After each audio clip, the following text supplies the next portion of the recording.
Hi, welcome back to another episode of the Cycling Clinic. Today we're going to be talking about back pain. I'm Yannick Gabe, I'm an orthopedic surgeon and a cyclist, and my goal with this channel is to help cyclists of all ages and experience levels ride faster, feel stronger, and have more fun.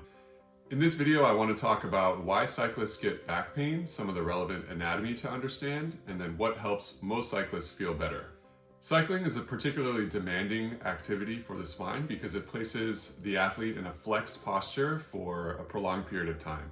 The riding position is characterized by having your hips in a flexed position, your lower back in a flexed position, your pelvis somewhat rotated forward, and your back muscles working continuously to maintain this posture. Even if the forces involved in maintaining this position aren't massive, the duration is what's usually the issue. A position that can feel comfortable for 20 or 30 minutes is much less well tolerated after 3 or 4 hours in the saddle. This is an important topic to understand when we're discussing back pain in cyclists, because usually back pain doesn't come down to being in a single bad position or posture. It's more an issue of the cumulative load that the tissues face over a prolonged ride. When we look at an illustration of the anatomy of the cycling position, we see how different it is from the standing posture. You can almost think of it as holding a light weight in front of you for a prolonged period of time. A few seconds or a few minutes is really no problem, but if you were to hold that weight in front of you for hours at a time, the tissues become sensitive and you're much more likely to be in pain. Let's review some of the common contributors to back pain that I see in many athletes who are having this problem on the bike. Like so many other musculoskeletal complaints we see on the bike, a big contributor can be a rapid increase in training stress. If you're doing more volume, more climbing, or power that you aren't used to doing, very commonly this is when musculoskeletal issues show up, and that includes back pain. Indoor training is notorious for aggravating back pain. Personally, I'm a huge proponent of indoor training. I think it affords several advantages, especially for busy people who have to train either early in the morning or late at night when it's not practical to ride outdoors. But riding on the trainer is very unforgiving when it comes to back pain because the riding position tends to be even more static than when we're riding outside. When we're riding outside, we get micro breaks at traffic lights and stop signs. The bike is moving under us much more as we're riding. And you also have more opportunities to kind of shift your position slightly when you're cornering or when you're coming to a stop. And again, this doesn't mean that indoor training is bad, but what it does mean is that you have to have a certain tolerance in your tissues to be able to sustain high volume of indoor training. A lot is made about the contribution of hip mobility to lower back pain, and I do think that there is a role for this. Your body is very good at solving mechanical problems that it faces on the bike, and if you have tight hips, especially in the hamstrings and then the hip flexors, your body will learn to bypass some of these structures and transfer more load onto the lower spine. Now, this doesn't mean that everyone who has lower back pain on the bike needs an elaborate hip mobility routine that they do every day, but understand that improving your hip mobility can reduce the amount of force that's transferred onto the lower spine during your rides. Another thing that gets mentioned frequently when discussing low back pain is core strength.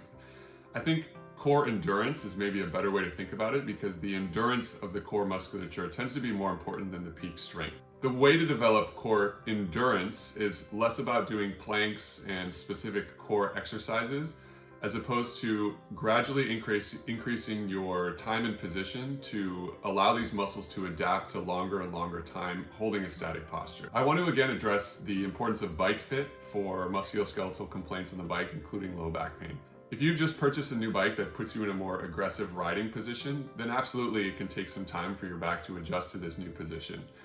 I certainly recommend finding a reputable bike fitter that you can go to with complaints as adjustments are made to find the most comfortable position that suits your riding style.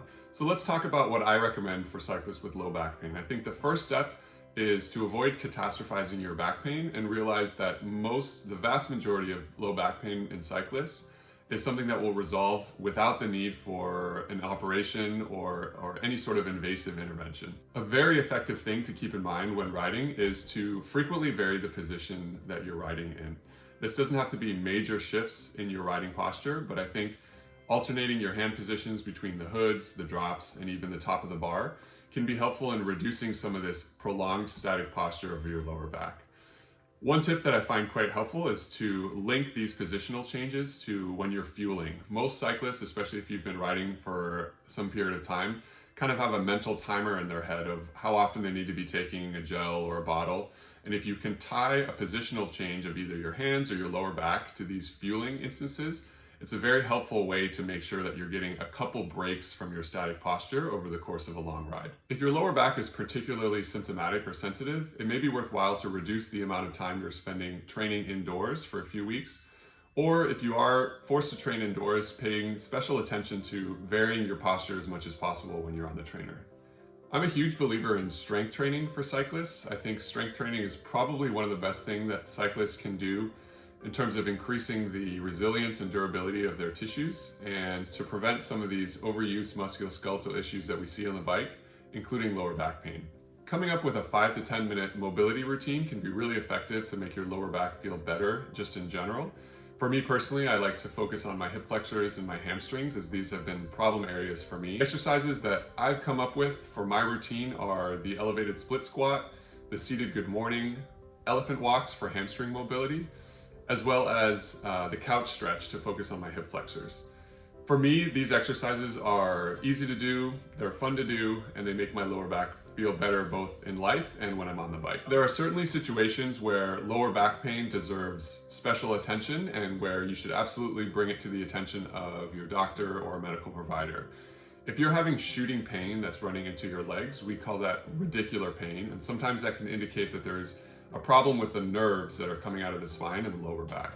If you've noticed any changes in the way that your bladder or your bowels function, that's absolutely a reason to go seek medical attention.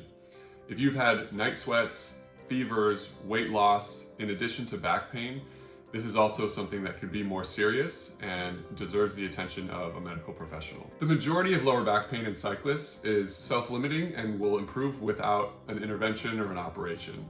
Back pain doesn't automatically mean that you're fragile or that you have true tissue damage. Sometimes it means that the lower back is experiencing too much load, and sometimes that can come from not enough mobility in your hips. Incorporating a couple exercises and stretches into your day-to-day life that improve your hip mobility can go a long way into unloading the lower back when you're in your riding position. If you're a rider like me who spends a lot of time on the indoor trainer, pay special attention to varying the position that you're riding in on the trainer, as the trainer tends to put you in a static posture for the entirety of your ride and is notorious for aggravating back pain in serious cyclists. Whether you're riding indoors or outdoors, every 15 to 20 minutes, try to vary the position of your hands and your lower back to give your back a break from holding a static posture for too long. I think strength training also plays a major role here because we know that stronger muscles tend to fatigue at a relatively lower percentage of their maximum capacity than weaker muscles. So incorporating strength training into your routine is a good way to improve the strength of your muscles, but thereby also improving the endurance of these muscles when you're on the bike. If this video helped you in any way, please consider subscribing. I'm planning more videos on all things related to cycling injuries, recovery, and performance. I'll see you next time.